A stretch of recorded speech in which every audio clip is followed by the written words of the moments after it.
Hello, welcome to this Quickstarter. So what? You're telling me you have a game in an hour and you expect me to explain the whole Benoni right now? Okay, let's start with it. Okay, white plays d4, you play knight f6, white plays c4, and basically here you want to play c5, yeah? Don't trust me here. And white usually would just push the pawn forward and you will play e6. And your main idea is you want to take on d5, white would likely take with a pawn, yeah, like something like this, knight c3, you will take, and you will play d6 just to prevent the pawn from going forward. And now your idea is to push g6, bishop g7, you want to have the bishop on the gray diagonal, you will castle, you want to get rid of this bishop. If something happens, like white plays, I don't know, like e4, g3, and then you play knight f3, you want to get rid of this bishop whenever you can, like bishop g4. Here, for instance, you need to be careful, like bishop d4, queen a4 checkmate, get you annoying because something like this, and this bishop is out of the pawn chain. So yeah, so maybe just start with a6, and now you get bishop d4. You exchange this bishop. Because this bishop, basically two pieces want to develop through d7, and basically you get rid of it, and then you don't worry about it later. So whenever it's possible, you just try it. And what's the plan later on? Basically, you will play bishop g7, and let's say white just plays h3, you just take, I don't know, and play bishop g7, and then you just castle, white castles, let's say, and you just want to play knight d7. And here you have space for all your pieces. Imagine having the bishop on c8 will be very sad, yeah, that's why usually we want to. And at some point we want to play queen e7, because white would likely pressure d6, because d6 is the only problem we have. White has a very nice center, but it's not easy to push, yeah, and we will just defend the pawn, and likely we'll try to play b5. Here it's a bit difficult with rook b8, b5, because white has so many pieces here, but we have some plans like knight d8, knight c7, and some creative stuff, yeah? Or also we can just try to exchange a couple more pieces, and we will be quite happy to have them. So this, in a nutshell, this is the Benoni, basically. You wanna play c5 and exchange on d5. Then you wanna try to exchange this c8 bishop whenever possible. And if it's not possible, we have different positions or situations that we will check. But briefly, if you have a game, you can go play now. It's much simpler. And now we'll go to some a bit more specifics here. Yeah. So what's the idea of the Benoni? The Benoni is a defense that is very dynamic, very not risky, but very systematic. We always have more or less the same plans, 2-3 ideas at most in every position. So that makes it so it's very easy, I feel, to find the moves or to get the feel of the position. I played this defense since I was 11, and all the things you have here in this course, maybe I just had 1/100th of it. I knew the theory of 1/100th of it. I just knew some general rules for each line, and I will try to cover them simply as I can for you to get you a grasp. But in general, the Benoni is a defense where you have an excellent bishop. White usually has the center, but white doesn't have an easy way to just push through the center. And in the meantime, we just want to create counterplay all the time. Most of your solutions are counterplay. So the most critical line is f4, and white wants to push through the center, and here we need to be very careful. Let's say bishop g7, and white has a couple interesting moves. If white pushes through the center with e5, this is the first reasonable question. Here is the move you need to know, knight f7, and white could take on d6, but this would be a bit underwhelming for white, because white has this very nice pawn center and suddenly just takes a pawn here, and we will just be able to castle and regain the pawn later. But it's a defense also, I want to say, that relies a lot on development. If you don't know what to do, you just develop, and usually it works, and you will see many examples of this. White usually plays knight b5 because wants to take the pawn and also do a check. And here we shouldn't be worried, we just take, white just checks. King e7, it's important to try to make some kind of a castle. Yeah, we just threaten the knight, and then we want to take the rook and just bring the king here to safety. And white just takes, and here white could could do two things, no? Try to develop quickly and make use of our weak king, or try to annoy you a bit more the king. I mean, this move comes at a cost because it allows our b8 knight to develop nicely. And now suddenly we have all the pieces on the center already developed. So let's say king f8, knight f3. And here we can get a bit precise playing e4. And if knight e5, try to open everything, we just play knight c6. And basically we are so far ahead on development. Lately we can just play bishop d4, king g7, and then we are just fine. So this f4, e5 variation, it's not worrying. Now white can play knight f3 the same way. And here we are in time to play rook d8. It's a bit more precise. I played rook e8. Actually, I had a story because I played against, well, a bit weaker opponent. Okay, we had more or less the same rating. And the funny thing is that I played the Benoni. I just prepared. I just go to the game. I play the game. I lose in 20 moves. I'm like, what happened? And he was playing so fast. And he wasn't even, like, he was 21-30. I'm like, what the hell? And I remember years later, I just realized that he was a correspondence player. So basically, and he had many, many games crushing the Benoni or playing the main line. So basically, I was just... I actually got a decent position, but yeah, it was a bit of a... I should have checked that. And after rook d8, it's a bit more precise. Basically, we want to stop this pawn at some point. So the rook here is a bit more precise. Since white will castle shortly, it's not that we make a check that it's important, but that we take out the rook and we pressure the weakness. And something like here, fe5, we take. And here, it can be a bit tricky to just try to artificially castle.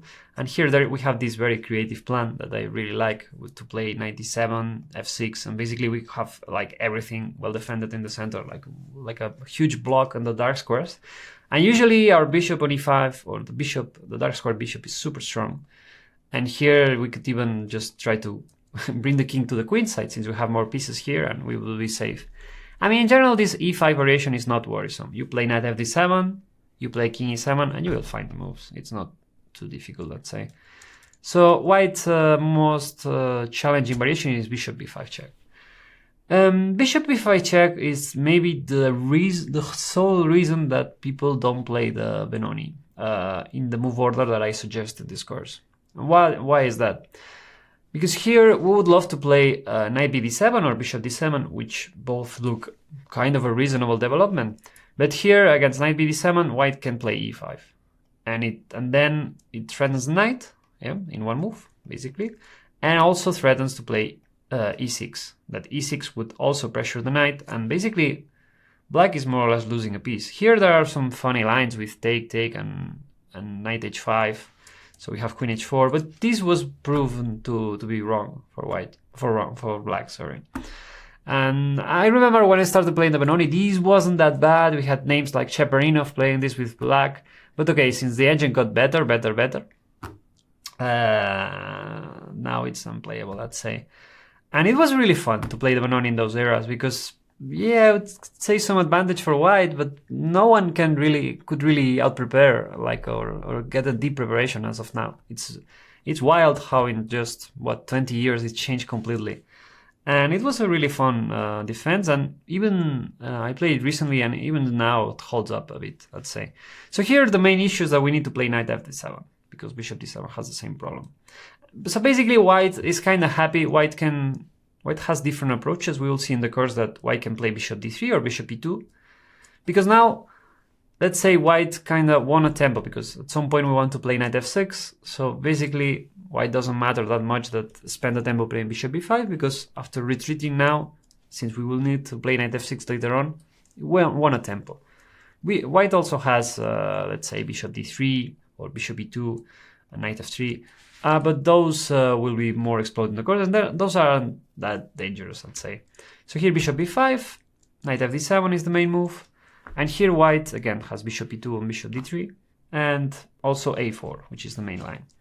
Here against all three moves, a4, bishop d3, and bishop e2, we have an extra move that I actually added a model game, but I don't think it's the best, but maybe in the future, if if I see it a bit more in depth, maybe I add it, which is queen h4 check.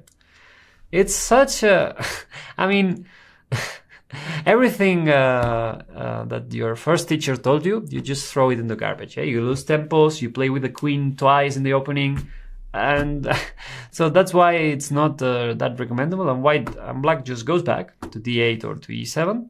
And the idea is that this pawn kind of weakened the king side for white, as these two squares are a bit more like accessible by the bishop.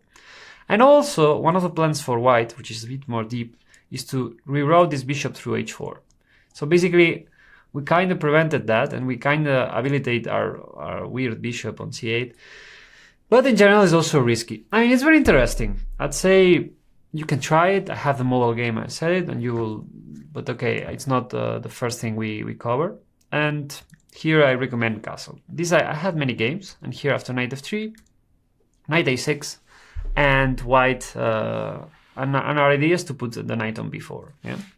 Here the first rule is a6 is tempting, yeah, could be an idea, but now we are admiring how our pieces don't have any kind of space. So basically we will need to lose a tempo here with the knight, and then we will need to lose another tempo. Here the problem is that white can just play h3, for instance, and now we are not able to develop any of those pieces. And basically white kind of won a tempo, forcing us to play this and this. So we take advantage of white playing the preemptive a4, and why is a4 move? Because otherwise we can play a6 and b5 in one take. And one of the dreams of the Benoni is to expand on the queen side, because we have a lot of space, we have more pawn majority here, and also our bishop kind of goes in the same way. And here we will be able to play b4 or play c4, knight c5 and get some squares. Yeah? So basically that's why usually white plays a4. And here knight a6 we make use of the square on b4, that since white preemptively played knight a4, castle, knight b4, and now after getting this nice square we want to play a6 and just kick the bishop and eventually just fix this knight. Usually, for instance, one of the main lines is to play rook e1, a6, and if white tries to play bishop f1, and the idea is that if we play knight f6, white is in time to play h3. And white is kind of happy that we cannot develop the bishop. We will see in the cards here that it's a bit more complicated. Let's say the move is rook e8, and then we try to play some creative stuff with f5. But this line is a bit... how to word it out? It's one of my favorite lines, I'd say, ever. Like, it's very fun. It's one of the first I learned here. And the idea is that white wants to take, and we just take the rook, and if white takes with the knight, we just take here. And basically we thin out the center and we have more control, and our pieces just develop fine now. We have plenty of space, and it's this kind of balance in the Benoni where you want to develop pieces, most of the time is just development, and also trying to thin out the center for white. Yeah.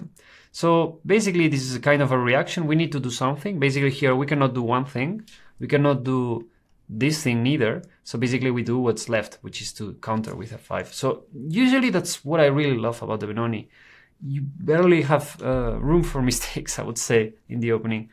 So here f5 is a fun idea for white.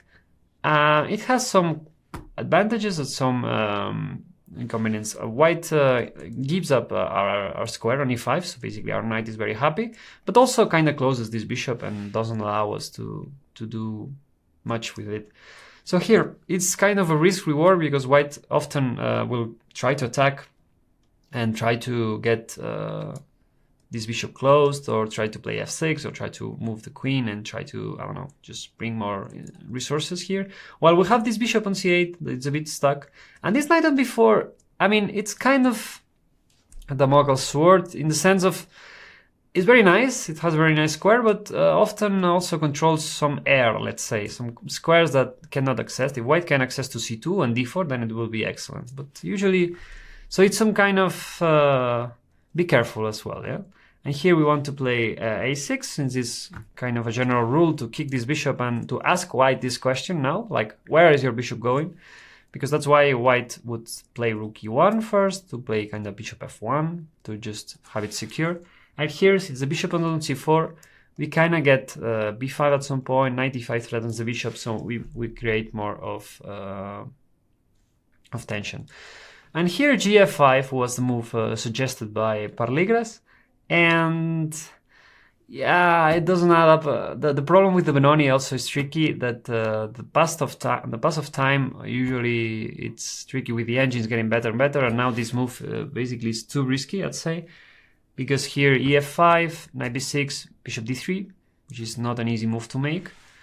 But basically, if we kind of exchange this piece, we are left with the worst ones, which is the knight on b6 and the bishop on c8, which are a bit tricky. And this bishop thinks since white has all the pawns on light squares, white is kind of happy to exchange it for now. Yeah. And here, for instance, this variation is almost losing for black. This was knight g5, bishop b1, the rook goes to the third rank. I mean, it's kind of impressive, yeah. Like, it feels like you're watching a Lila Zero, like a Lila Zero game against the Stockfish on this kind of marvelous plans. And something like knight f6. I remember g4 here, knight g5, knight g4, and white is just, all the pieces are just coming, yeah? And the king is getting out, so the rook is coming. So again, this is some kind of tricky lines that are interesting to know. So here knight e5 is the general rule that kind of works. We want to exchange pieces in the Benoni because we have some lack of space, so exchanging a couple of pieces is always great. So here knight e5. Basically, we have room for this bishop, and after bishop f4, we play queen e7, and this is a quite very important position for the Benoni. White might have these two pieces that are a bit dull because all the pawn structure is in white squares. So basically, those two pieces are only defending, but white has a bit more space, and our pieces are not really getting out soon. So here I would recommend to just try to play bishop d7 and try at some point to play b5, which is usually the plan.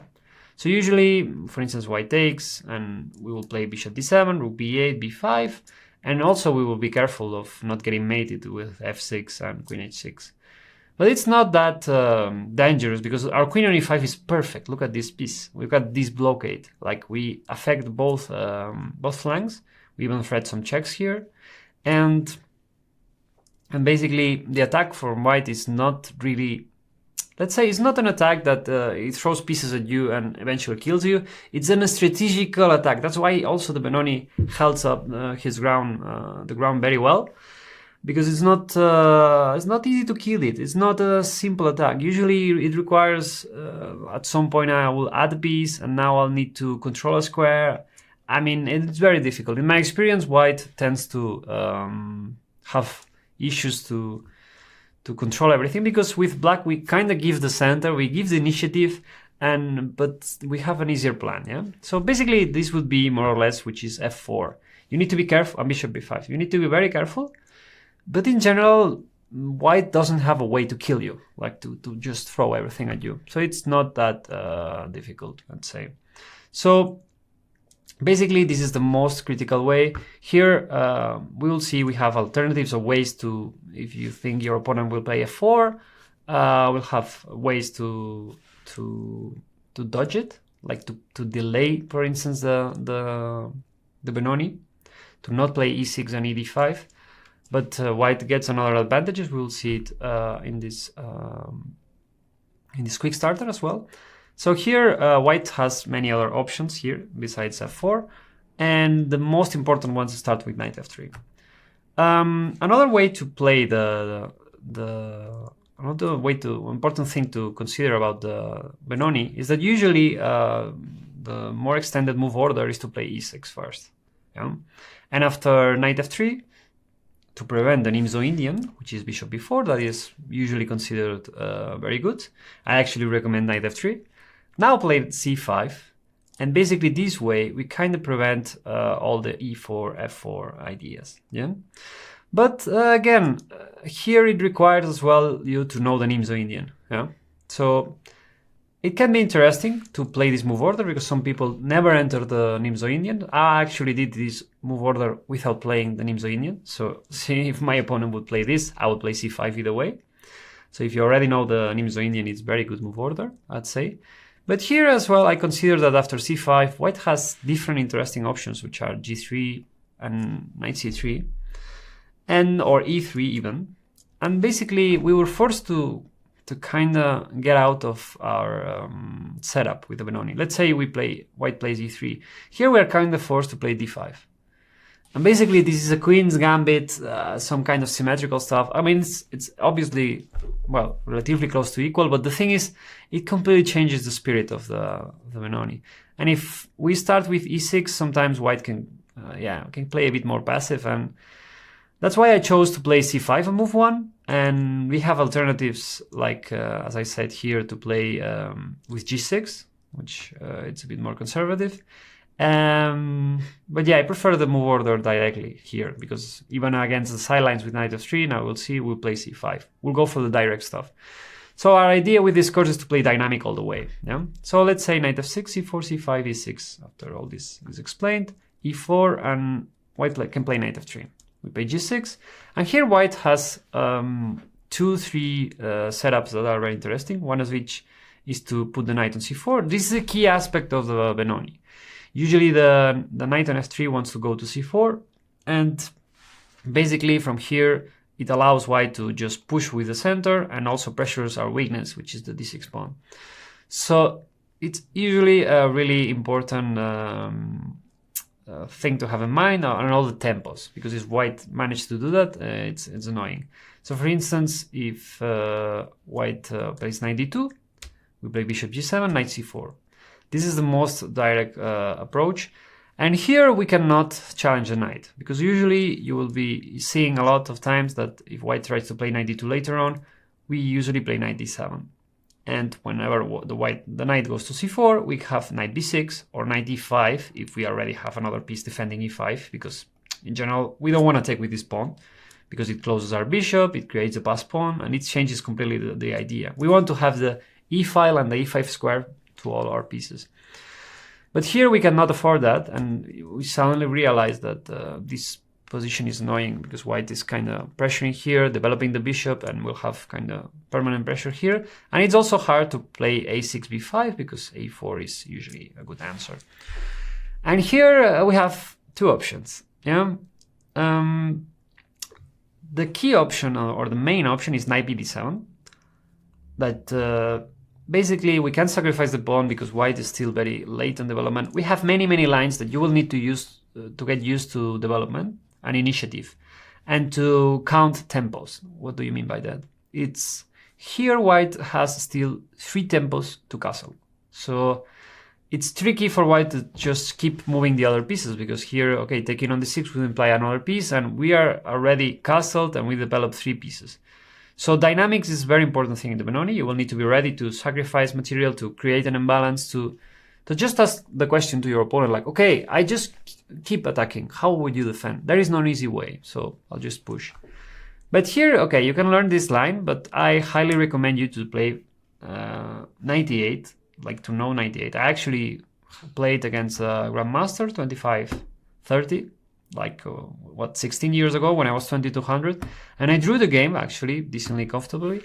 And here the idea is to play b6, which is kind of weird, but after b6, bishop a6, our idea is to exchange this bishop for this knight, and later on we can just play knight d7 and try to just be happy. You know, we can play knight e5, we can play queen e7, at some point we can try this a6, knight c7, and b5, and all this kind of stuff. So basically, this was the idea. After e3, b6, usually white plays a4, bishop a6, and we just want to take here.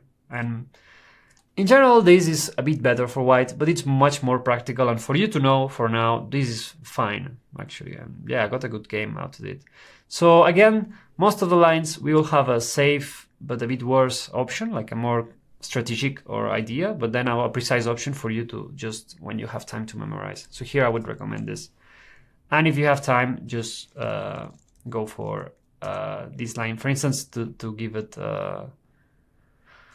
to give a reference, knight d6, knight h5 is a move. Basically, we kind of deviate the bishop, so this knight is a bit loose, and we can play knight b6, bishop e3 is an important move, queen b6, we kind of, even against this move, we have queen b2. So basically, we have a lot of counterplay. Knight c4. Here we want to play queen a6 in order to play b5 later on. So basically here, we kind of left this pawn, but we have this strong bishop. White still, again, we keep reminding, like the king is still in the center. It's very tricky. Queen b3 is the only move that defends the knight and also prevents b5. And here we go back with the knight, because here we threaten b5, and now we will take on d5. Again, this idea with b5 and capturing the center, we will see the many lines as well. And a4, and here b5 is still. And after queen b5, rook b8, and basically we have a position, let's say after white exchanges the queens, that we are threatening the knight, we are also threatening b2 indirectly, we're also threatening the diagonal indirectly, and basically we have a lot of initiative, and white, again, white is not even closer to castle. So what does that mean? The rook on h1 won't play for at least 4 moves, and we are still keep doing threats, so this is very tricky for white.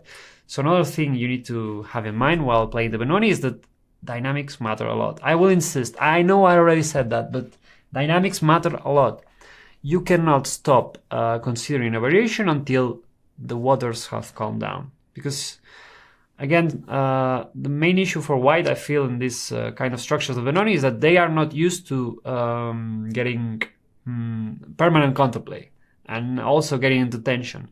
So it also facilitates the appearance of mistakes, because people that usually wants to, I don't know, like remain calm and play solid and prevent the Benoni, they won't be happy. They won't be comfortable. That's why I also propose to have c5 all the way against everything and try to just go for it all the time. So here we have an example of a very crazy position. And white also can play with bishop f4. This move order, it's funny because it wasn't that popular before. And actually here there was the idea for black to play a6 very quickly and then try to play queen e7 before. I actually played this. The idea was to prevent e4, but the thing is white wants to play e3. So it didn't make that much sense, yeah. But here we just play a6. And here is a very important theory idea with a6. We want to prevent an extra option for white, which is we can play bishop g7. Yeah, this is a normal development. But here white has a very crazy move, which is queen a4 check. After bishop d4, bishop d7, queen b3, suddenly white is pressuring both pawns, and we are kind of awkward. We don't want to play bishop c8. Here the move is b5. And basically the position gets very crazy. And I think it's not worth remembering all this, because here it's too much complications, I would say. It's fine, I think, objectively with black, but okay, I feel a6 it just covers everything, and a lot of the grandmasters just play a6 here. I mean, if you have time, if you want to invest it, I mean, you're here in the Quickstarter, I'm pretty sure you don't have much time, or you want to know the first glance. a6 is much more practical. You prevent all this line, and including a6, a4, it's not a problem here. White can play queen a4 now, but we can even play b5. And here, it's quite important that this bishop is here, and basically defends d6, and white doesn't have anything to do with the pin, because otherwise with the bishop and g7 there is no way to play b5 neither. So after a6, here white has the extra option to play e4, which is weird because 99% of the time people will play a4, we play b5, but there are some lines that white can try to be sneaky to play e4, e5, and I don't know. But here, as usual, we accept the invitation, and here white tries to develop the pieces, but again we get some space for free. And here I recommend some specific move order, but again, for once, this won't happen in your games. And if it happens, it means it's some kind of prep. I mean, likely, I mean, I have never faced this, and I've been playing the Benoni since 2003, 2004. So basically, it's not really likely that your opponent allows you to play b5, but Also, it's very important for you to know this, to take care about dynamics and development, because here white already has 4 pieces developed and we only have 1. So yeah, so that's why here we kind of make some effort to exchange some pieces.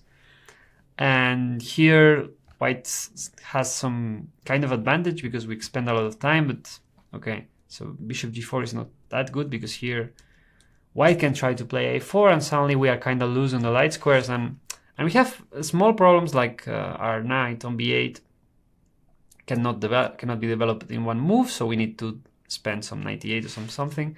And here, for instance, white keeps getting some pressure and suddenly we cannot hold our pawn chain. Yeah, white, because if we play b4, we give this amazing square for the knight. So for instance, knight b1 would be nice, and suddenly this is kind of ideal. And considering we are not in time to just challenge the knight, we kind of let's say we play knight e8 to defend this pawn. White can play knight d2, and if we play knight d7 to counter knight c4 with knight b6. And here white would even have this resource, which is knight a5, and get into the c6. So usually we want to have knight e5 as an available, but here we're not in time. So again, this is very specific. This is not something you need to worry about. Why did I want to say this 9? Most of the course, I will say it a lot of time while explaining the videos, but most of the course is about completion. Most of the lines are very unlikely to be played for whites, but they are tricky. Now we are in an engine era that people try to be smart, try to go around it, try to give a twist. Yeah, basically the way of preparing something is, people expect this move because it's known and it's that, but you give it a twist and you put the position or you put the preparation where this obvious move is not good anymore. So yeah, I don't know. So here again, it's very unlikely, but here we will play knight h5 first. So we kind of release some pressure from d6, and after bishop g5. This is a team that appears a lot in the Benoni, and also in many instances of any opening with d4. Basically, white wants to force f6 or kind of create some pressure, and then just head back to e3. And our pawn on f6 kind of loses, doesn't make any sense because we don't want to play f5 that quickly, and basically we lose a lot of flexibility. So here bishop e7, I mean, this is weird, but already we expanded on the queen side. We have a goal, we have something, we have an achievement, so we can kind of get the other requirements a bit loose. So usually we'd love this bishop on the fianchetto, but here white has a lot of initiative, so we need to stop it down. So bishop h6, now bishop g4. Again, we want to make use of the exchanging this bishop to get all the development out. And bishop e2. This is another theme that it's also in parallel with knight h5. I mean, in conjunction, because now white wants to take with the bishop and basically threaten this knight.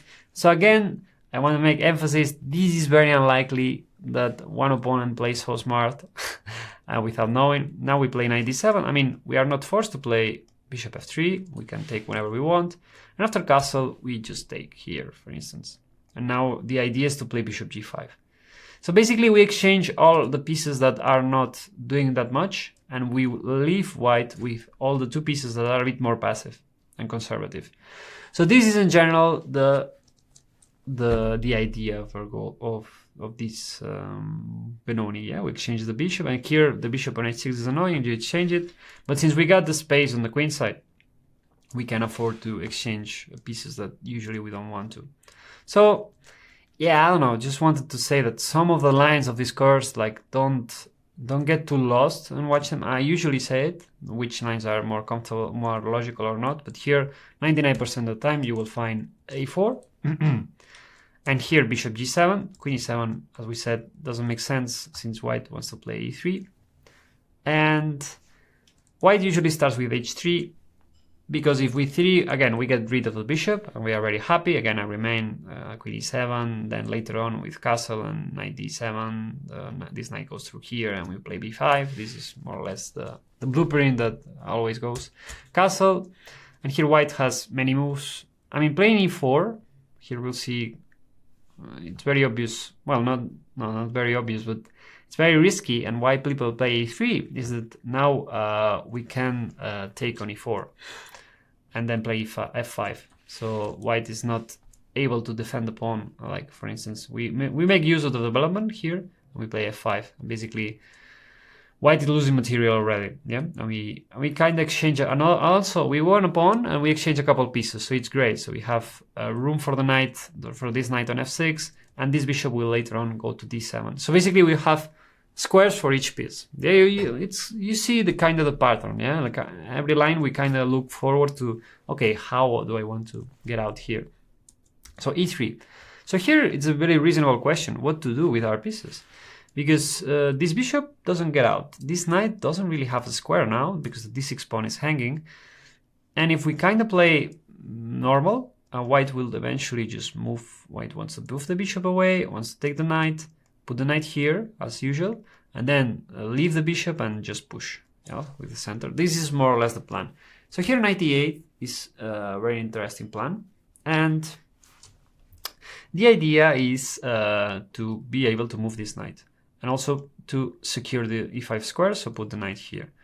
So here, if white plays knight d2, here we have a theme that is very much known, I already said it, but which is to play knight d7, but specifically, whenever white plays knight c4, we can play knight d6. And here, there is a maneuver that is very typical. White can try to play knight a3. The idea is to play a5 and then knight c4 later on. But here we have a maneuver that is very typical, which is to play bishop d7. And after a5, knight c8. Yeah, hear me out. Looks weird, but... And the idea is that we can play, after knight c4, we can play bishop b5. And basically we exchange this bishop through this way. And it's a way to have our pieces develop, because now this knight on c8 has future. Maybe it can go through b5, maybe can play b5 and take with a knight. And this bishop is developed already. So we kind of rearrange everything. And since white also lost some tempos, it's not that we are wasting time here. But again, we always look forward to develop our pieces. So here bishop b2 is more normal, and now we play knight d7. Here there is this option to start with b6. I mean, it's a bit worse. It's a bit more strategic. The idea is not as much to play direct, but to play queen e7, f5, and to allow ourselves to, in the future, in the very long future, to play b5.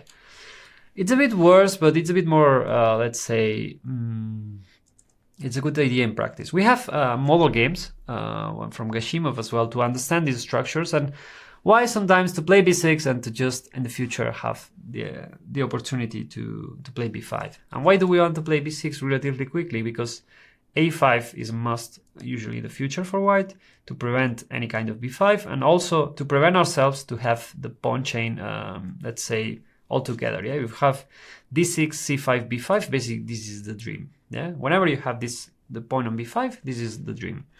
And also b6 allows this funny idea to just lift the rook through a7 to e7, and there just try to develop. It doesn't work, but you can try it. It's fun. I mean, it's very fun to just think this way, and it's also very creative. So that's why I add it. But here, our idea is to play knight d5. This looks weird, very weird, but since we're playing the Benoni, we want to make our opponent very uncomfortable. Here, the main idea is that, in general, we don't want to do that, because we would allow white to have, let's say, all the pass pawn and really, let's say, close the diagonal. But here, the idea after knight e5 is that we want to take with the pawn, and let's say white just bring back the bishop. But here we have an excellent blockade with the knight. That's why it goes with knight e8 and knight e5 goes hand by hand, because here this knight is an excellent blockade of the pawn. Basically, it helps the queen side and also helps the king side. And here, the King's Indian players will be very happy to find that this move is very familiar. And basically, we have pressure in both flanks, and it's very interesting. So this is the main idea. And here we have a couple examples. Many games, white tries to just play safe. No, play a5, for instance. Wesley So played this. And after knight f3, we basically exchange this piece for this. Basically, we're happy to exchange a couple pieces because we have less space. And here we kind of can play rook b8 and b5, which is usually the next plan. Because now the bishop on c8 has the function of defending a6 and also has some space. Like we are not just struggling to get out. So here we could go for the next thing and power up this bishop and make use of this bishop. Yeah, and this was very fine. Was played by Rapport, that usually was playing the Benoni lately. And again, e4 was another game recently played by Injik. Everything you need to know is that Injik is our god, is one of the deities of the Benoni. Basically, he's a 26 plus player that plays the Benoni in classical time controls. Even if the opponent already knows he will face the Benoni, he plays it. So he's our god, a deity. And also you need, now I make time to talk about Pansulaya, which is one of the key players in these setups, and the Benoni, and also the late Benoni we'll see, and c5 in the move one that we also talk about. And he also plays it with white. See, he tries to play knight f3, d5, c4, and try to get it to Benonis with white. So again, I highly recommend you to watch games from these guys, and you might get inspiration. So, and knight f3, and again here rook b8 is very similar. So, and it's quite funny. I remember when I was doing the files and writing up everything, a lot of the times it's like, okay, what to do next? Oh, rook b8 and b5, most of the time. So, yeah, it's also very, very pleasant to play the Benoni, I'd say, at some point. And okay, since here we kind of covered all this stuff with bishop f4. This is one of the most annoying variations, I'd say. This is also one of the advantages of playing the delayed Benoni. I will remember you later on, but basically one of them, we prevent f4 and we prevent bishop f4. Yeah, the most critical versions of these two. Yeah, so basically that's an incentive to play the delayed Benoni if you feel this is annoying. I don't know. It depends a lot on the likeness of if you like or not. So here we basically covered more or less some of the main lines here, and white has different tries here with knight f3, and here g3 is the other main big, let's say, sort of variations here. I want to make an emphasis here with g3 because here this is much known to be thanks to Abruk that published a book on the Catalan many years ago, which is with g3. This move order has a problem, I would say, which is the Benoni is really good, I'd say, here against g3. Why? Because here, conceptually, the Catalan wants to have the bishop on g2 and have it open, yeah? Like enjoy a big diagonal and create some space. But here, it's not the case. And the pawn on d5 kind of prevents it. And it's kind of the same thing as the Volga or the Benko, which this bishop has struggles, yeah? And here white is required to play strategically very well. And it's very difficult, I'd say, in practice. Because white is not even trying to play e4, f4, e5. No, this would be the next season. No. You don't expect it, even on Netflix. And you need to play strategically very accurate. And white has, as usual, we have our usual counterplay, and we enjoy it's much simpler position. Actually, I thanks to the book, I started playing much more the Benoni again, as everyone was playing g3. So yeah, you can imagine that it's very interesting. Recently, I played this with white, and my opponent played c5, and he never played c5 before. So it's and even Nakamura recently in the World Cup played c5. So again, it shows how it's very well known. It's very good for the Benoni. But here I played knight f3 and actually won in 20 games. That's why I also want to play c5 and move 1. But you can get benefit from both. Yeah? You can use this move order as well, depending on what if your opponent always plays g3 and always plays d5, you can also play this move order because you will prevent some other lines and you will go already. We will talk a lot whenever it happens about move orders, because so many lines you can enter through different ways. If you know they always play like this, you can even try to risk it. I mean, it's a bit risky, but you can try to play around with move orders a lot with the Benoni. So yeah, after this, we go into the line, which is knight f3, and here g3. Here it's, again, more or less the same, like white wants to develop and at some point wants to play knight d2 and c4. So here we play a neutral move, which is rook e8. Basically, the rook gets to the semi-open file. We pressure e2. We don't allow white to play e4 comfortably. we kinda have knight e4 as a threat in the future to exchange a couple pieces to get this bishop open, yeah.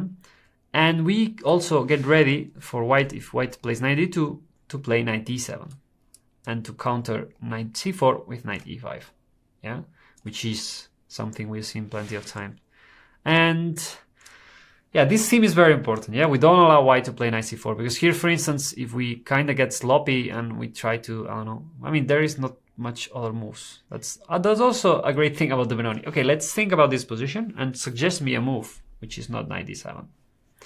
We can try to play a6 a4 first, but the thing is, there is nothing like another reasonable move for black. I think it's a great example here that this bishop is excellent, this knight is excellent. Maybe we could try knight g4, but come on, we are putting a knight on e5 when we have another one without playing to play it on e5. So yeah, you start to see, I mean, since our structure cannot vary that much, we just have this plan with a6 b5. It's much simpler to find the moves. Yeah? So here, bishop f4. White is the most critical line.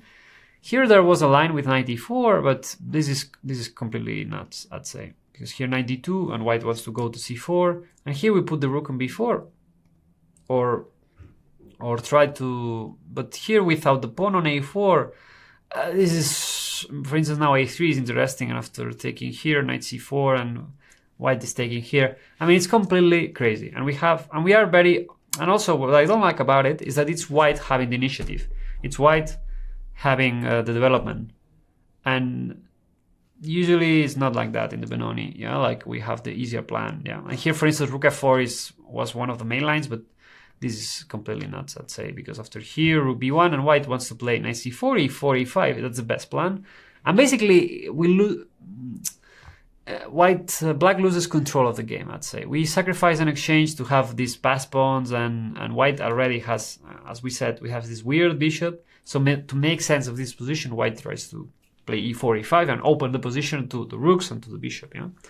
So this is not good. And here the thing is, as I comment, like knight a6 is fine, bishop f5 is also fine, but here I recommend h6, which is a bit more spicy. h6 is very simple. The idea is to kick this bishop. Like white wants to play knight d2, knight c4. So basically we we prevent that, as knight d2 already runs into g5. Yeah? And bishop b3, he will be able to play knight g4 and win this bishop. And we are very happy to win this bishop because white is left with this one that is basically colliding against all the pawn chain. And also we exchange a couple pieces, which is very key, as our knight will have a room here on f6 or e5, and then we will be able to develop the bishop, and here even with the g5 we could even develop it through here. So basically, again, remember this kind of theme that we exchange a couple pieces and suddenly our pieces have space, we have all the plan, and later on we will be playing a6 b5, since white cannot prevent it. And here white has the option to prevent. White has many options, one of these is to prevent. But here the thing is, white weakened these two squares permanently, and we have time to play knight h5. I think it's a bit smarter, because still we don't want to allow this if it's not necessary. And after bishop d2, we play a6 a4 and knight d7. And guess what? As I say here, rook b8 and b5 is more or less the plan. Thanks to knight h5, we kind of kick this bishop, and this bishop doesn't have any other square, because bishop e3 now would be terrible, as knight g3 just wins a pawn. And bishop c1, okay, it looks silly, yeah, like well, what is white trying to do? That's why h4 is usually not that great. But here again, we want to play g5, bishop f5, and the position is excellent, yeah. And here white, yeah, this g3 variation again. It's one of the reasons why in my Benoni course, in my Catalan course with white against g6, I suggested knight f3. And one of the reasons that I actually started making courses here, because I felt like this was some kind of hole in the chessable environment, especially, but in chess culture, that okay, this move order allows black to have a bit of extra options, but it's more consistent. Yeah. So basically, after c5, d5, e6, and here we kind of covered all the main lines. Yeah. So to do kind of a review, we want to play e6, we want to take, we want to play d6, g6, bishop, g7, and castle. and we want to exchange a couple pieces no matter what. We are very happy to exchange this bishop. We are very happy to exchange this knight if possible. And then we want to play a6 b5, and also, yeah, that would be it. It's very simple. And our pieces have obvious squares. This rook on e8, the rook on h8 wants to go to e8, and the rook on a8 wants to go to b8. Yeah, so it's very straightforward. And here we enter some kind of a zone that, which is the reality of the Benoni players. What happens here? People are scared. People don't want to fight. People just want to have fun, like just play normal, just don't have any kind of complications in the opening. People just want to...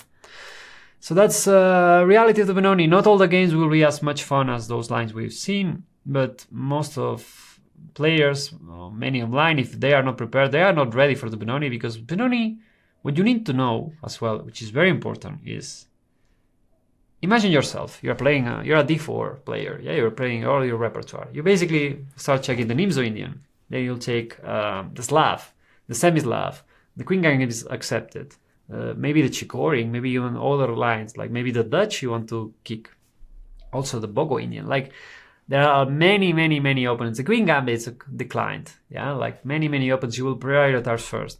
And then after you finish all this, you have the Grunfeld, you have the King's Indian, you have many lines that require a lot of study, a lot of dedication. And after you finish all this, you will likely check the Benko first, which is more played in starting level. And then you will have time to check the Benoni. You see where I'm going here? But the Benoni is not a priority at all in preparation. That's why I usually had great success with it. I played the Benoni solely from 11 until I was, well, 2500 rating, like on 17 or something like that. And the thing is, it doesn't matter if your opponent prepares the Benoni. He or she might know the first moves of the opening, but that doesn't have the flavor. It's not used. It's a position that is so different from anything else you've seen that it's very complicated to just navigate through it. So here White might be surprised. I might think, okay, let's try to do something else. Let's try to play passive. So here White has many silly options. Okay, let's just g3 or bishop g5. Options are terrible. We will just take on d4 and get space on the center. Let's, for instance, knight c3. This has been played. I mean, this idea is to we kind of shift from everything we know to the Benoni, but basically we just play a normal game now.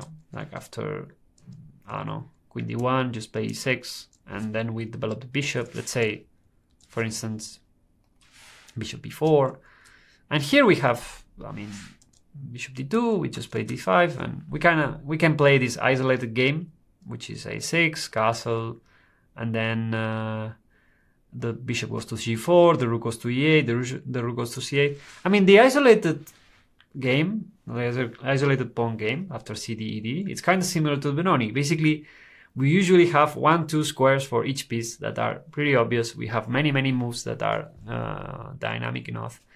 I mean, a lot of we can also play like as a hedgehog, which I recommend as well for you to test, which is b6, bishop b7, castle, then the bishop goes back, let's say, and we just play, I don't know, a6, rook c8, d6. We can just play a bit more safe, a bit more easy.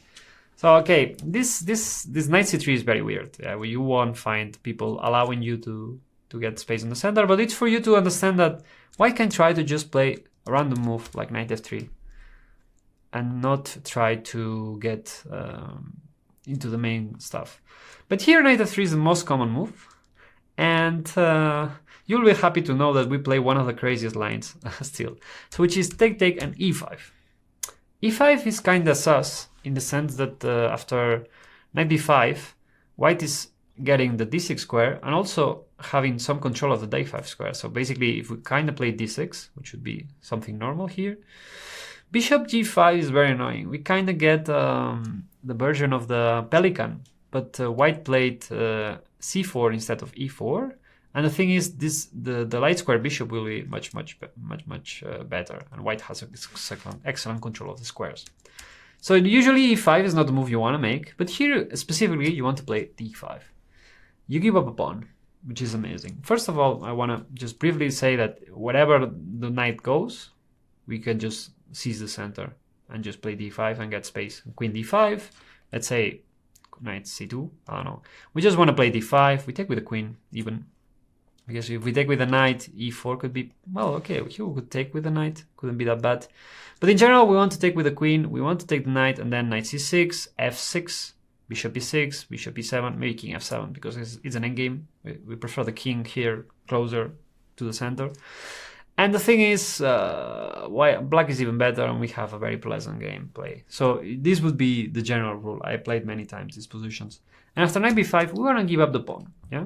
Because after taking here, we would love to play knight d5, but here, if you did your tactics, queen d5, you'll see that white is winning a piece, yeah, after knight c7. So the idea is not to take the pawn, but just to prioritize development. And basically, white is kind of thinking, okay, well, what's going on? We have an extra central pawn, but basically these two knights are a bit awkward because whenever this knight goes back, this knight doesn't have space. And we've seen from the Benoni that if those two pieces need to get out, basically they kind of collide between themselves. Yeah? So if one piece will get out, the other doesn't. And again, and also white, very much important, is very late to castle. At least 3 tempos need to be spent. So the thing is, it's very difficult to manage. Yeah? And white usually goes back with the knight straightforward. Yeah, the other lines are not dangerous at all. And we castle. And here white has like 5 different moves. For instance, bishop g5, I'll ask you, what do you do now? You need to be ready. Your opponent has played bishop g5 after thinking 5-4 minutes and not understanding what's going on. How do you play this? You expect me to say everything, but here you're in the Quickstarter to also be reactive, to learn, actively learn. So here, can you spot what's wrong with bishop g5? Yeah, bishop f2. That's why white is cannot develop it will be ideal for white to just take out this bishop and then play e3. But here after bishop f2, knight g4, this is a very important theme. Yeah, and we get back this bishop, and also white is completely lost because it has too many weaknesses on the dark squares. And here white plays g3 usually because e3 is a bit too slow. And here we have many ideas. We can also play knight d7, knight b6 and try to play the pawn. But here I really prefer to play without taking the pawn, which is bishop f5. And the idea is, yeah, we can also play knight bd7 and try to take the pawn, but also we can go for e4, which is a very logical theme. Let's say bishop e2, we play e4, castle, we play, let's say, queen e7, we can start with knight d6. It doesn't matter that much. But the idea is to play knight d5, we play rook c8, maybe we can also start with this. I feel it's a bit smarter. We start with this, and we play rook c8, and the idea now is to play bishop d6, and basically we are heading to the king, yeah? This bishop has room to play bishop b8, that's why we also want to include rook c8 first. And then we have a lot of themes to attack that we will see plenty more in the course, but basically if we force h3, then we can try to play queen d7 and bishop takes h3, like all the pieces are pointing there. And white, in the meantime, is kind of wondering what to do with the pieces, and everything is crowded there on the queen side. So yeah, these plans are really, very tricky. So white usually plays g3, and here we go already for the kill, knight g4. We just want to threaten f2, and white can play knight e4. I mean, if white plays e3, we just want to play f5, and then this knight goes to, this knight goes to d7, to f6, and later on we want to play like queen e8, queen h5, or eventually play f4. Basically, it's very straightforward. And also we will be rewarded for developing. Like we put the knight on f6, we can also play bishop d7 later. Like it's very much intuitive. Like we want to keep improving our pieces. So that's why I like about this line that it's not specifically the Benoni, but it has the spirit of the Benoni. Yeah, like it's all initiative, and we have similar plans. Knight e4 is a bit tricky, since here white has this extra move, which is bishop e2, because here again. Think about the Benoni. The Benoni, the problem is that we were lacking space with black, and basically we want to exchange a couple pieces. So here white will be kind of happy if you play something like after bishop e2, we play knight f6. We'll be happy to exchange a couple pieces and to have more space for the rest of them. And now the development is at least is a bit more natural, yeah. So again, it happens the same thing. So here we have this knight e3, and now we take, and this is very tricky for white, as we just want to play bishop h3. We don't even care that white wants to take the pawn, like we just play knight d7. And here white doesn't castle for a long time.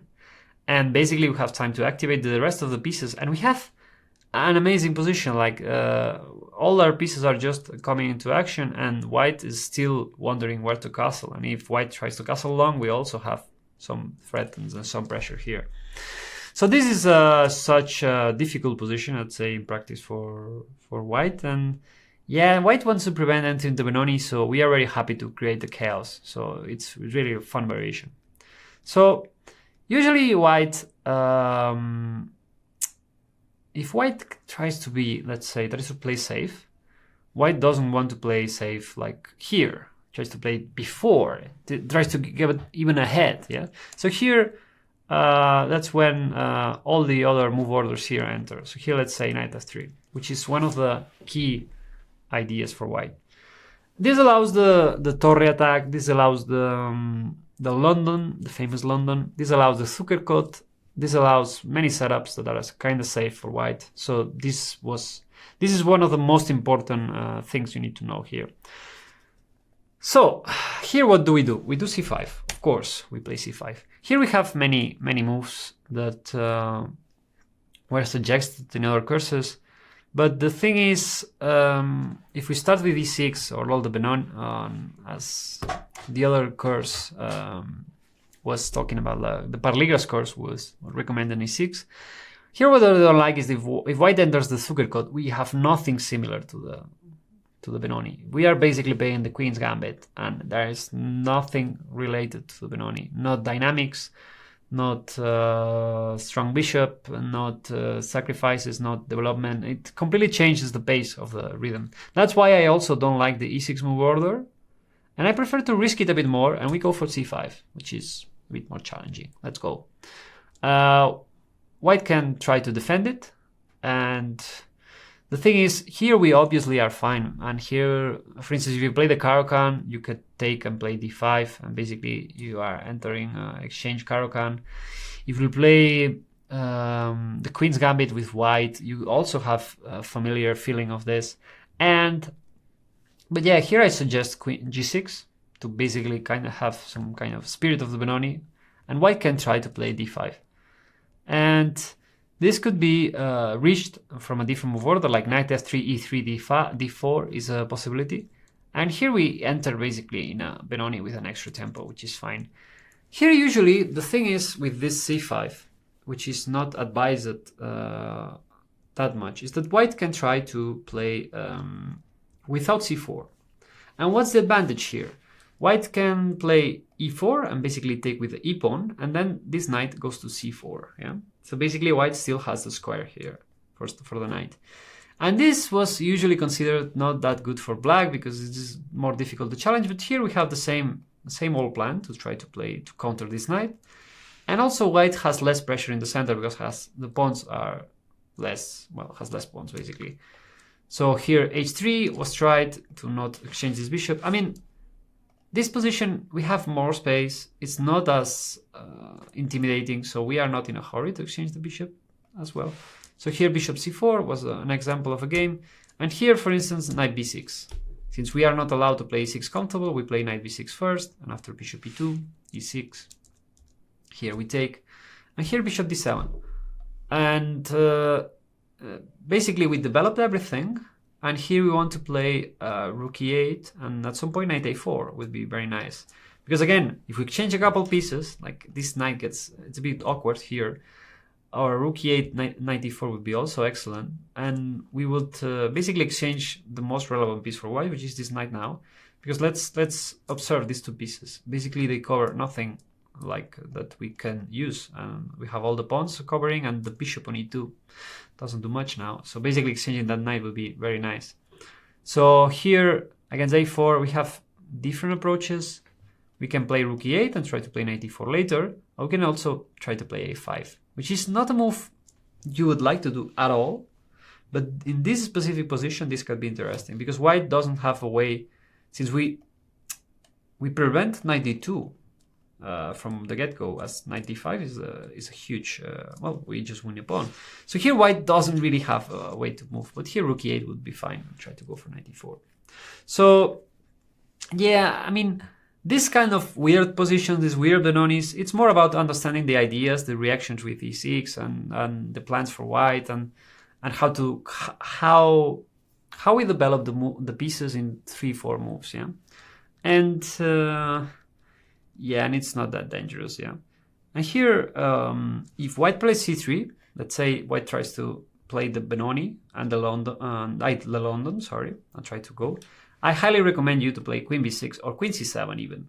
Like, we will cover other options in the course, but queen b6 is the simplest way. Like, we basically kill the options for white to play the London as we pressure on b2. And here we just want to just develop everything calmly, yeah. And later on we can even seize the center. I mean, it completely shifts from a Benoni point of view, but basically we want to annoy our opponent, yeah. And here the critical line is obviously d5, yeah. And here this changed because when I started playing the Benoni, I thought this was fine for black. Here we could play e6, but here after knight c3, yeah, the engines got stronger and actually realized that this is too good for white. The idea is that here white did not commit to c4, so basically has this square for the bishop and also has an extra tempo.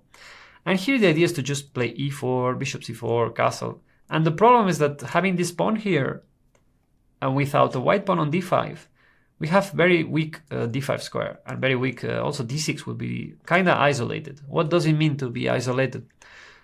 Means to not have a pawn that is able to defend this pawn in the next column, let's say in a closed column. So the d6 pawn will be very weak.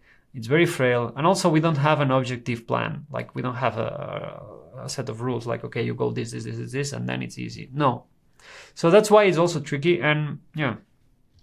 And actually this is much better for white. But here we are allowed to play a different move, which is b5. That would be the key idea. We will play this b5 idea against bishop f4 in the move 2, g3 in the move 2. We have this b5 idea, and basically we prevent white to play c4. Well, we kind of at least intimidate it. And here white has tons of options. But here the rule of thumb is we want to play b4. Yeah. And then we want to just quickly develop. After we play b4, all the ideas with d6, trying to, let's say, create some problems in the pawn structure, are not that as good because the knight cannot get out. So in general, we thought, if I had to explain you in 30 seconds, we want to play b4, g6, bishop g7. Like 99% of the lines is this, yeah? And then we will have some kind of Benoni that we have a lot of space on the queen side already. Or some kind of, let's say, King's Indian that we already controlled all the queen side. So it's very helpful.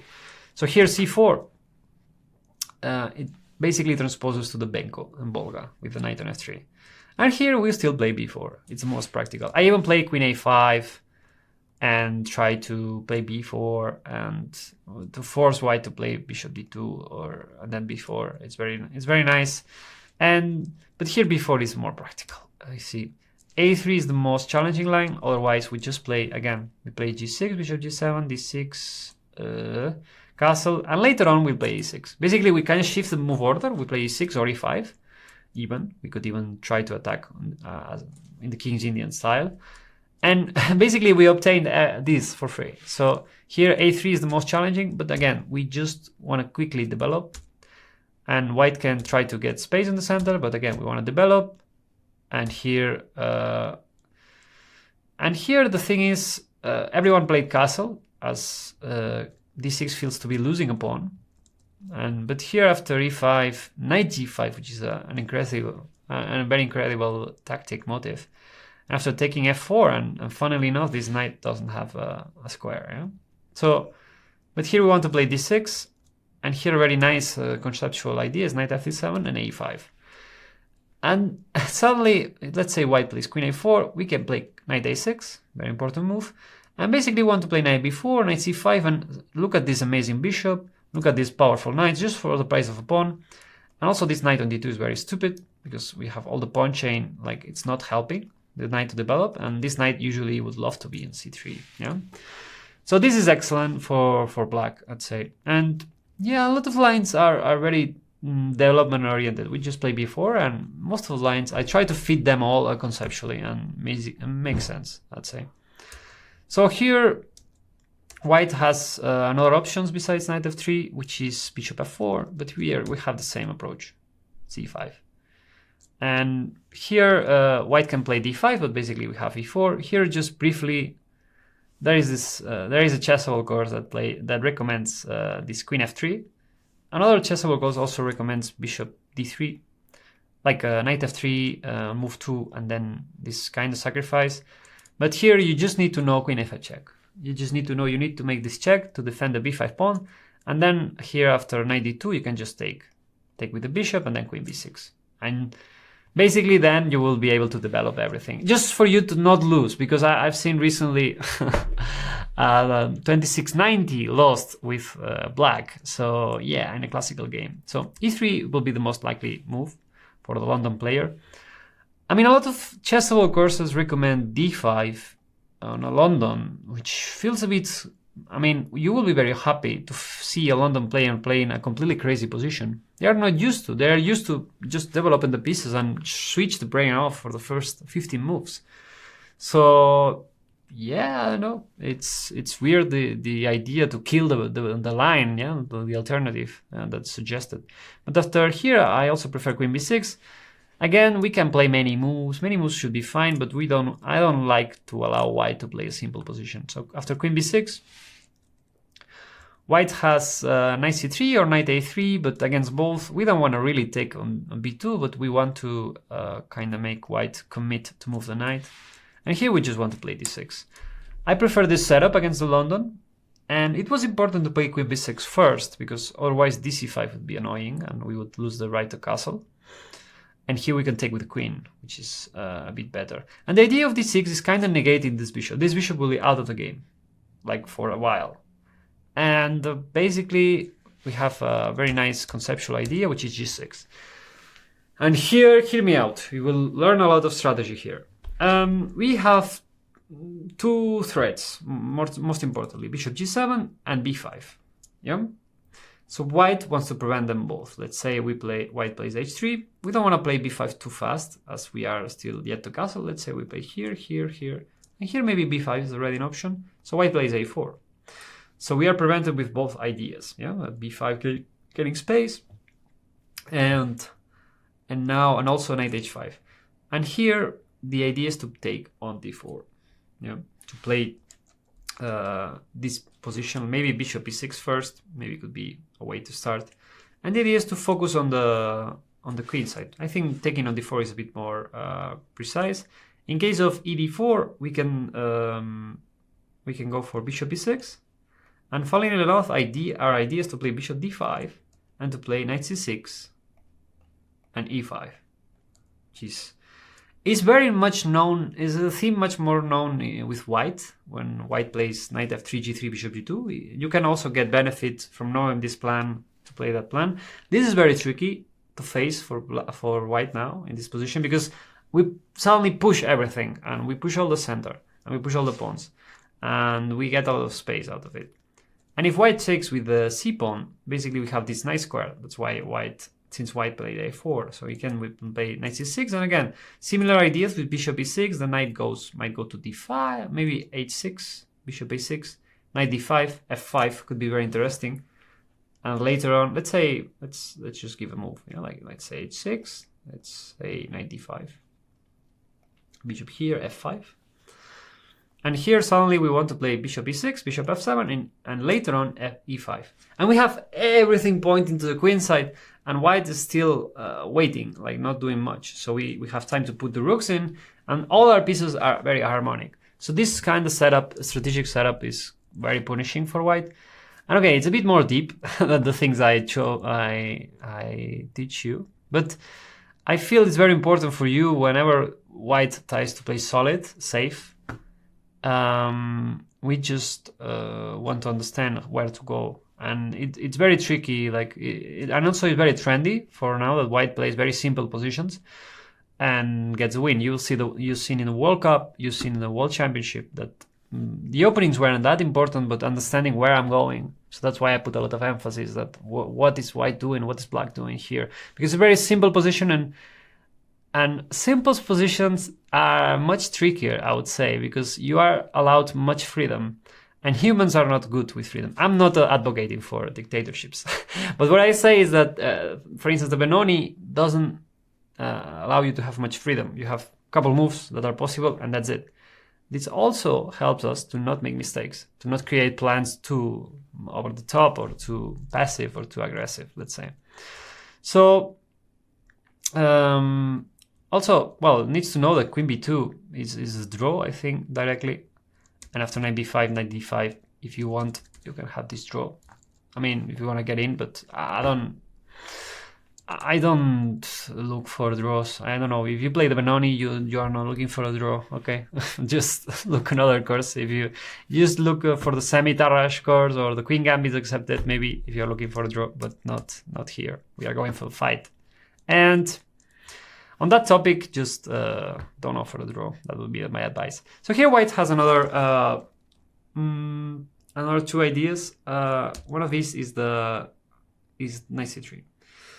Here you have many options that are relevant, but I'd say d5 is too good.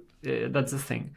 I don't like to shift from Benoni structures, but d5 is too good. The knight on c3 is not optimal, as white usually wants to play c4 or c3 to reinforce the center.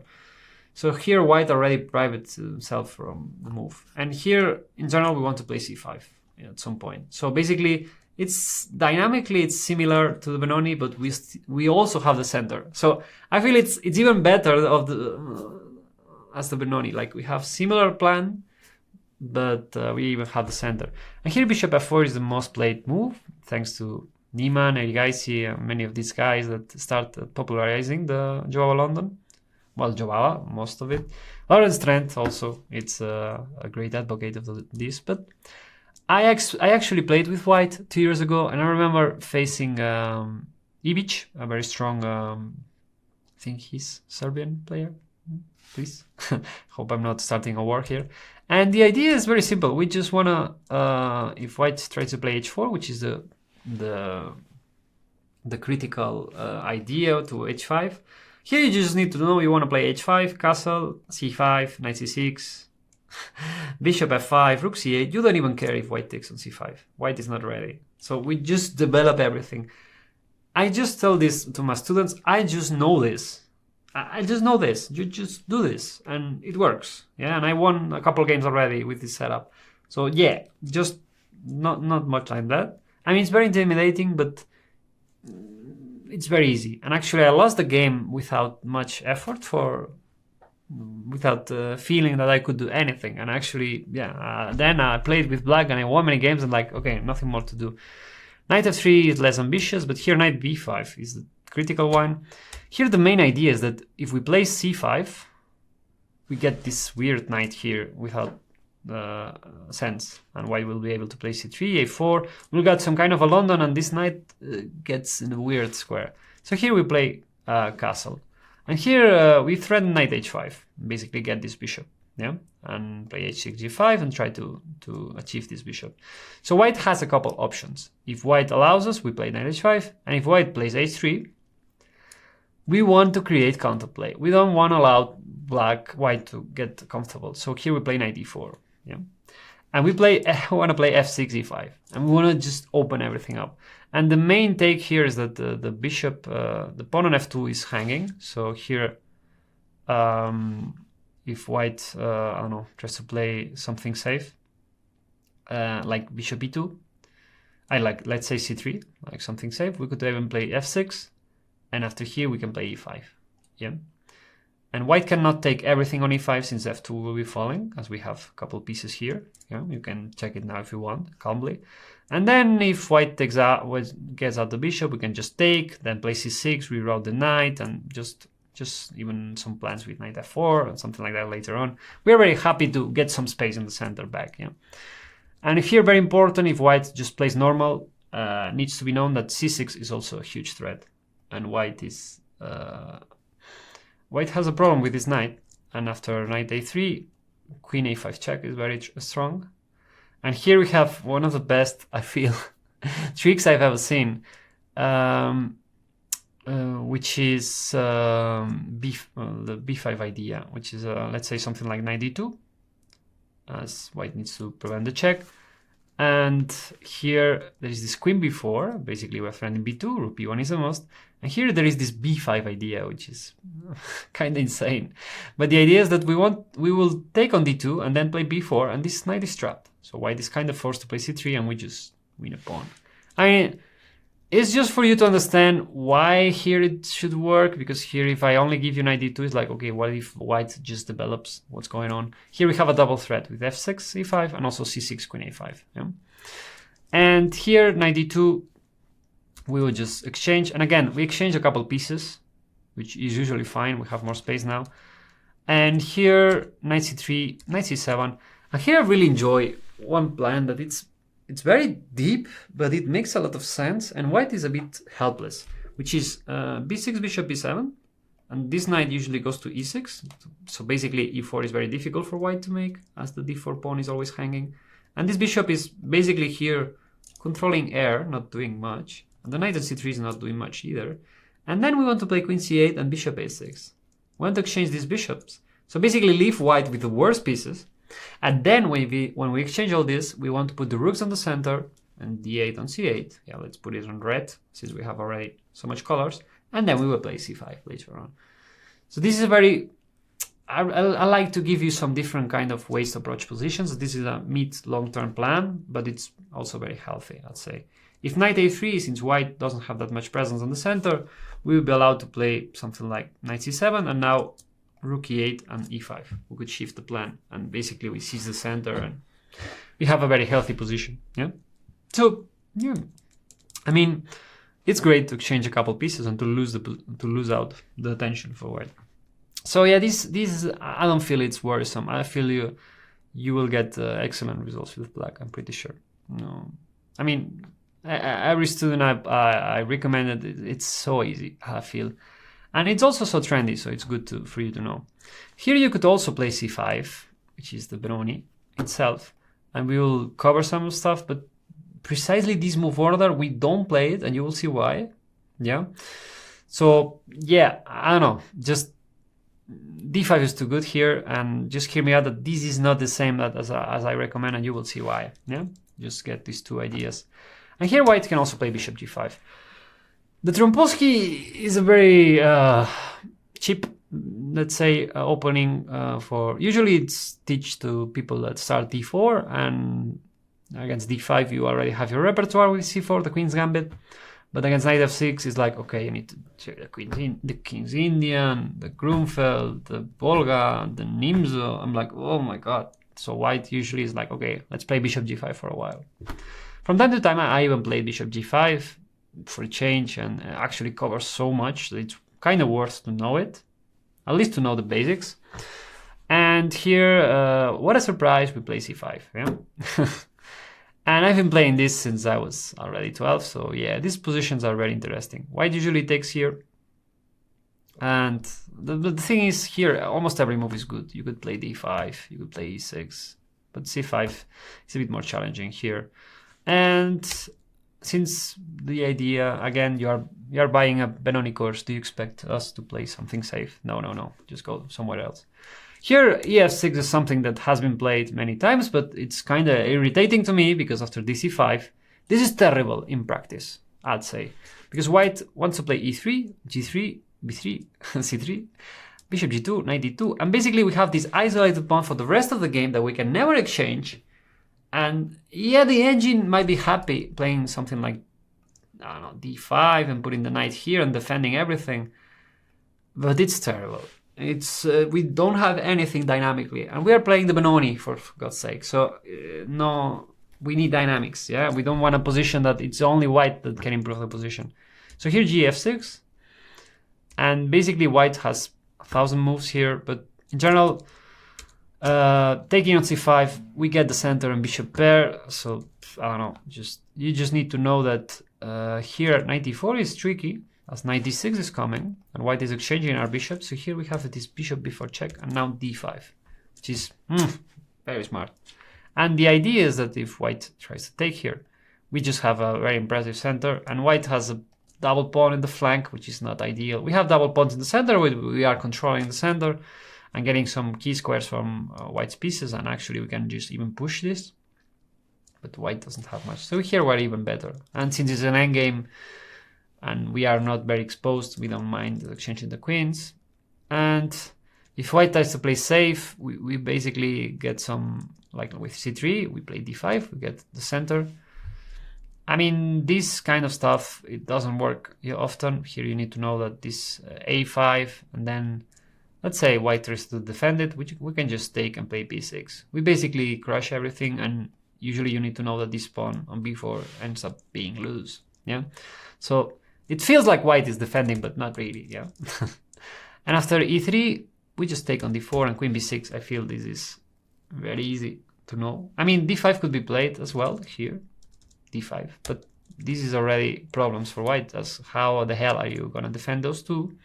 And if you play b3, you're basically weakening the dark squares, which you don't have a bishop. So yeah, be careful with that. So here knight c3 also is an option. It's kind of tricky, but yeah, I don't know, we can just take here. And now knight c6. And queen d2, I mean, queen h4 is also possible, looks like threatening, but here f5, I feel it's very easy. And we play e6, we want to exchange the queens, because we have a dark squared bishop that black doesn't, and we have all the pawns, if you see, if you think, on light squares. So basically we are controlling the bishop, we are controlling the minor pieces from white, we have the center, bishop pair. What else do you want, man? Come on. So queen d2, again, e6, a6, we have an amazing Taimano Sicilian, because usually you have some problems in the dark squares, we have some problems with the attack, but here we can just freely go for the queen side and attack at some point from the baby b4. We don't even need to castle, our king is very safe, and okay, maybe later on we can castle, but we are not in a hurry at all. So this is an excellent version if you played the Taimano ever. And after all this, not nonsense, but basically just fillers, you play d5, which is the move. The idea is that white wants to get some space in the center, and we want to play with queen b6. It's very important for you to know that if white plays d5 here, we just want to play d6. And now it changes completely, because we can take with the e-pawn. So basically we want to, well, here the theory is to play h6, to kick the bishop, and then try to play g6, bishop g7 castle, and try to play some kind of delayed Benoni. That's why I also felt important to explain the delayed Benoni. But it changed completely, because here we don't want to play with the same queen b6, as now knight c3 is very tricky, and after queen b2, bishop d2. And the idea is that white, just for the price of the pawn, now has some edge, and we will need to lose a couple tempos with leaving the queen. This is very important for you to know, because again, we don't play queen b6 here, we just play it after the bishops are exchanged. Yeah? It changes completely. That's why it's very important here, these three move orders. Yeah, we don't have a way to take with the e-pawn. So for instance, if white play d5 here, it will be excellent, because we will play d6, g6, f5, and basically we have an amazing Benoni bishop, we exchange a couple pieces, we control the center, we have a bishop pair, I mean, we have a lot of points. Yeah. So the idea is d5, queen b6. Here white has many moves. White can try to sacrifice the pawn, but you just take it and thanks. So yeah, no, usually white can also play b3, but this is very weakening as well. And now f5, and here I really like queen g6, which is something very creative here in this case, in this particular case, as black now. The queen, let's say the queen on b6 has already done the purpose, and now we can shift it and just try to play knight here, and open the position for the bishops. Yeah.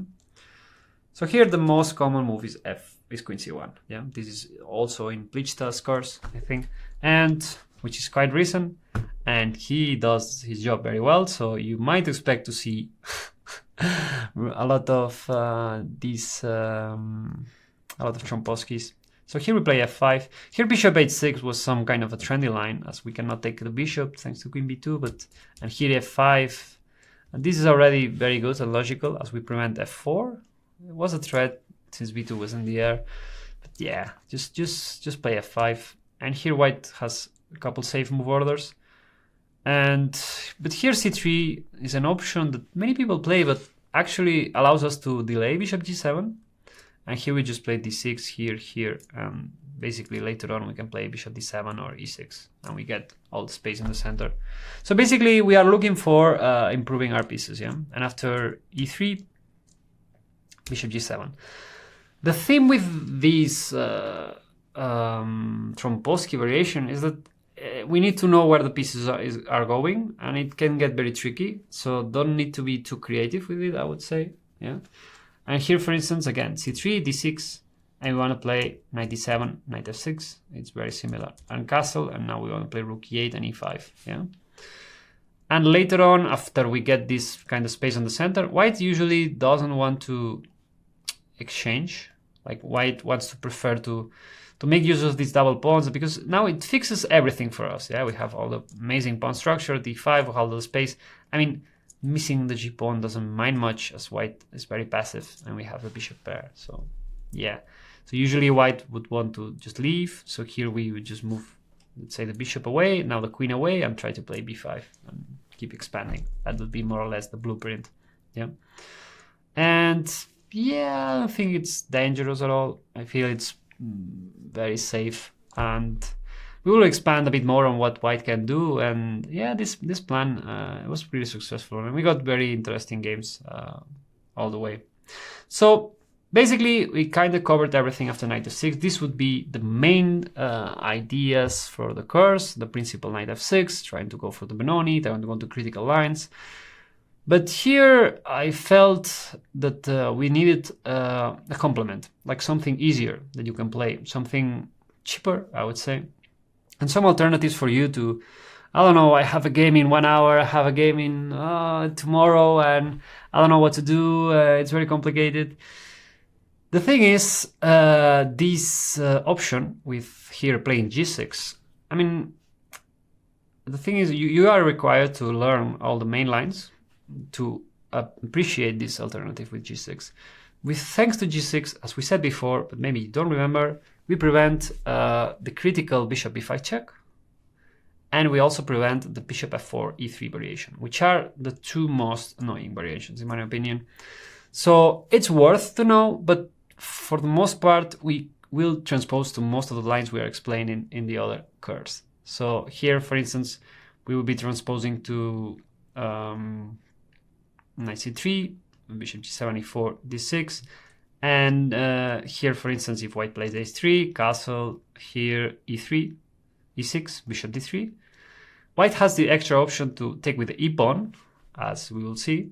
But here, if white decides to take with the c pawn, we can just go to the main line. And so that's why this line is kind of a complement if you already know everything, kind of.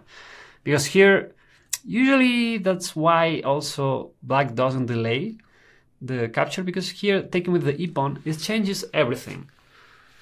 Because now it's not that it's very difficult to play b5, and white just has more space, has a pawn further than ours, and we also have some issues developing these two pieces. Again, the same principles apply. We need to exchange a couple pieces. We need to have some flexibility here. So yeah, this version, I mean, requires a bit more knowledge, yeah, and white gets some transposition. For instance, here, if since we have this variation here white black needs to react quickly against this line with h3, bishop d3. Here we don't have an option for this bishop. Here basically we are kind of screwed as we cannot move much, and white will eventually castle bishop f4 and try to look for this, yeah.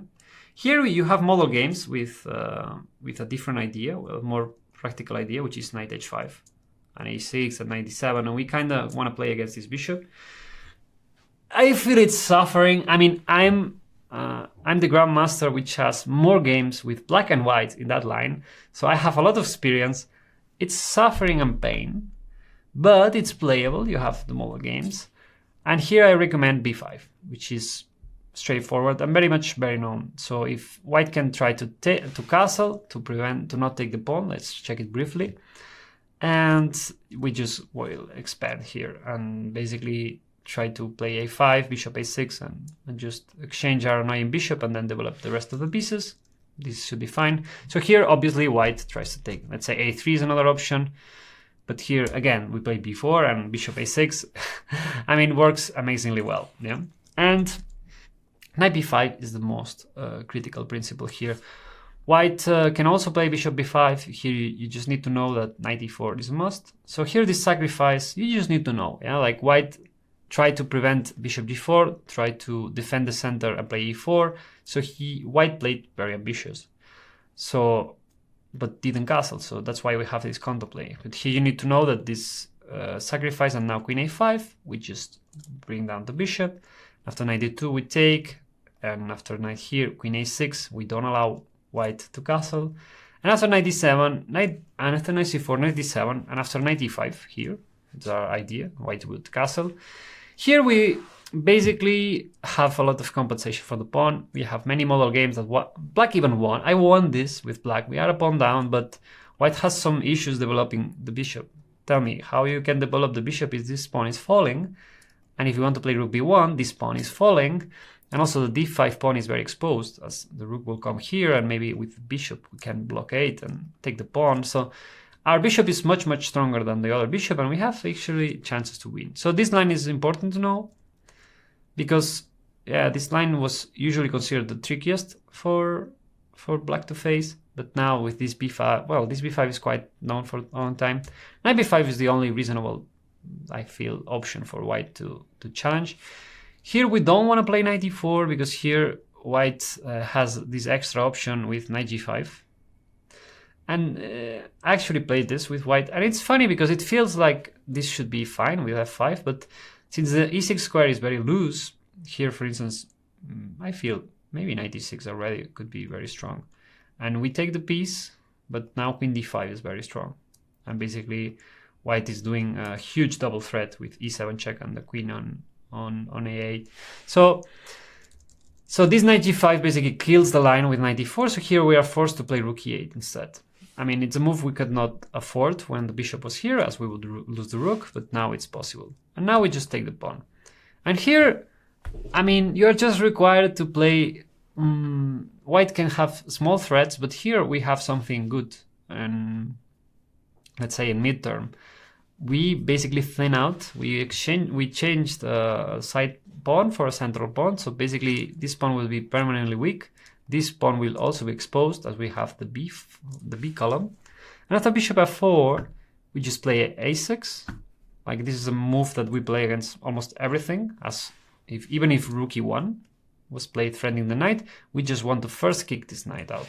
So, and here if knight c3, we just take a knight d7. Again, a lot of times in the Benoni, you are like, oh no, I cannot develop because white can take, but you need to see ahead. Let's say if white takes, then I play knight b6. And now I'm threatening the bishop.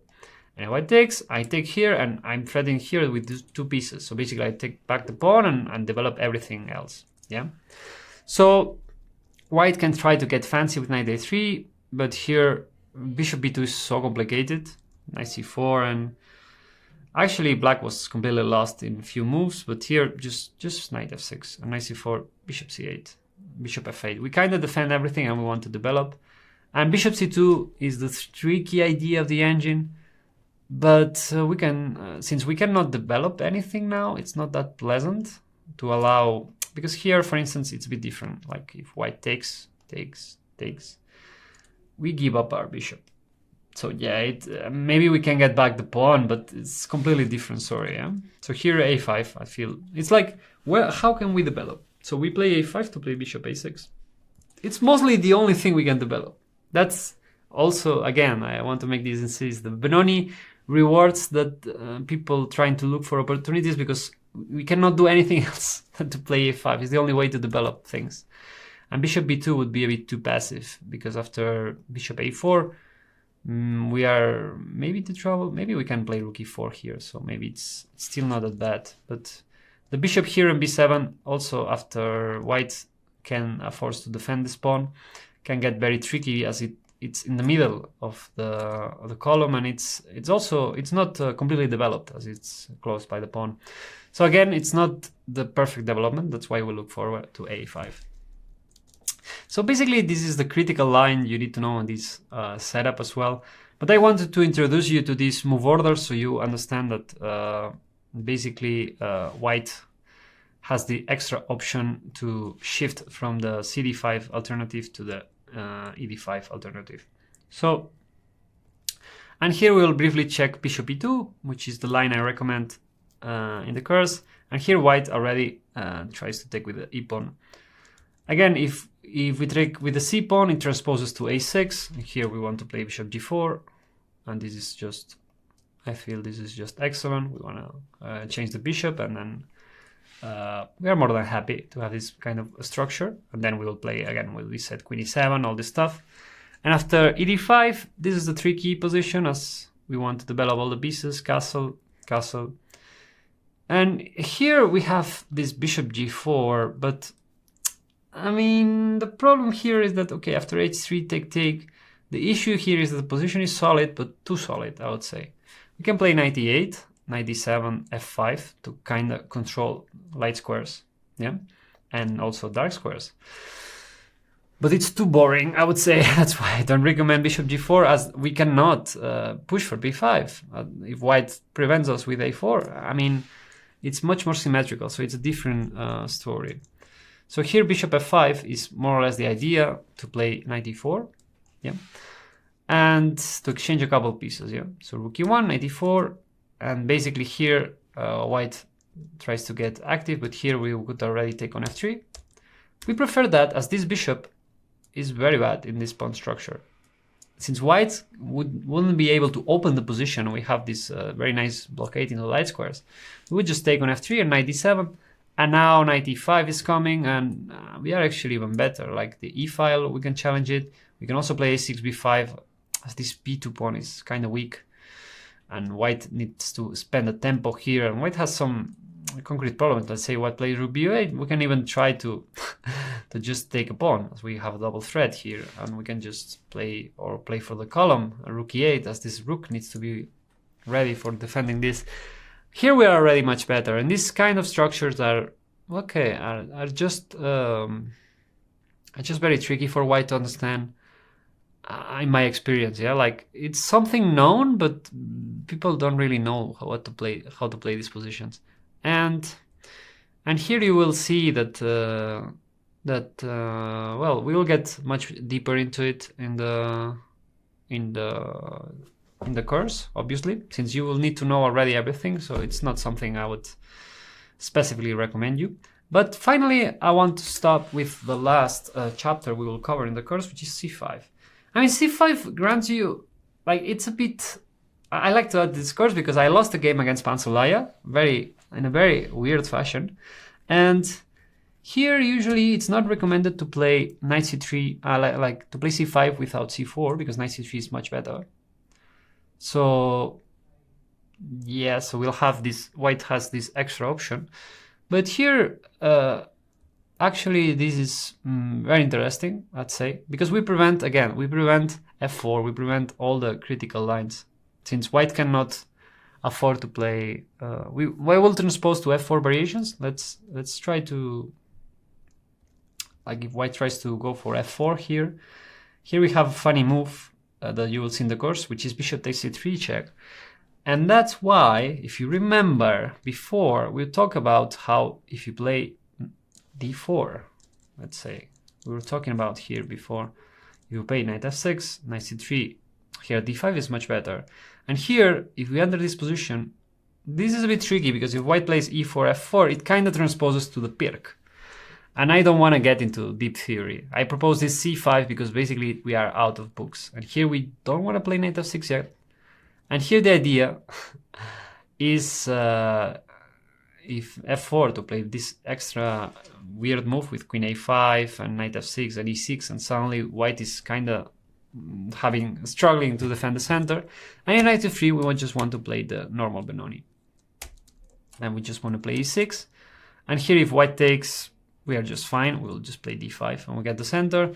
And if white doesn't take and tries to play knight d2, again we play knight with knight d7. You remember this theme, yeah? Knight d7, we counter, and we have a very safe position, I'd say.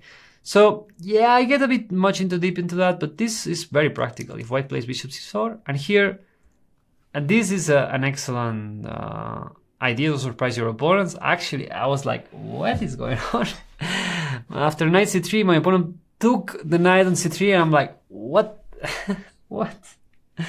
And the idea was to play e5. And basically you will find this kind of stuff in the c5 variation. And here we want to close everything and have the knights, since it's a close position. And if white tries to take here, this pawn gets to lose, like white gets to develop quickly and eventually maybe lose the d6 pawn, but at some point take the c4 pawn. And here white, that's why I proposed this line that, funnily enough, white doesn't move the knight on c3, so white already needs to know. But here still I recommend this, and white takes with the e pawn, yeah, so it creates some annoyances.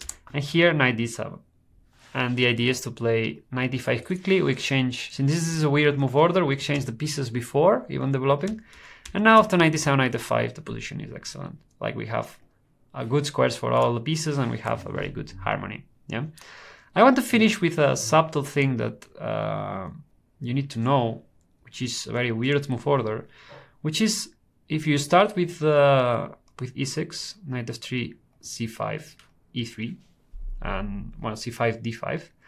Here it's a bit better to play d6. Yeah, it's a bit important. The reasoning, I mean, you will find it analyzed as well. This, because if we take directly, white can afford to play e4 in one move, because if we take queen a4 check is a possibility. And the idea is that if after g3, h6, bishop g7, bishop d3, castle, white prevented us from getting into the main line with b5, because white already castled. But here we would still play like c4, b5, and let's say b5. I think c4 is fine. And then b5, a5, bishop a6, we kind of get this dynamic. It's considered that white is a bit better, but I'd say it's playable as well. But it's also good for you to know that you can start with d6, and this is fine. So overall, the Benoni is a great dynamic option. Like it works very, very well against people that want to play setups with knight f3 or bishop f4 or London, or I don't know, just Joao London, all these kind of setups. It works amazingly well. So even if you don't feel like playing the whole Benoni all the way and you feel a bit afraid, maybe you can start whenever they play knight f6 or knight f3 or bishop f4 on move 2. And then you can start to go, or even g3, yeah, you can go for c5. And the rule of thumb is, if we can, we play e6. If white did not commit to c4, we go for b5. And if we cannot do both, then we are on the last chapters, and we are trying to play a bit too sneaky, yeah. So yeah, it's an opening, it's a defense that I had a lot of success. It's a defense that it's very fun. Recently I have some students that I started playing and getting so good results. Even if I felt the problem with the other hand, like preparing for white against the Benoni, then we get a good position, but the position is still crazy. I need to win the game, like even if you are +1 or good advantage with the engine, it's not easy. It's not as straightforward. It's you need to keep playing active, like playing dynamic. So it's very resilient, the Benoni, even if it's risky. So yeah, I hope you enjoyed this quick start, and then you can play the game if you have a game in 1 hour or something. And yeah, I hope you enjoyed the rest of the course. And yeah, I feel that with this quick start, I would highly recommend you to just play. Don't watch the chapters yet. Just play, get experience, face some struggle, like find something that is not covered here, and you're like, oh, okay, maybe now I can. Just get the idea, because the Benoni is more important that you get the ideas and the plans than whatever you can learn with the theory. I would recommend you. Yeah, and that was my experience when I started playing the Benoni. and that's how I shaped up to understand.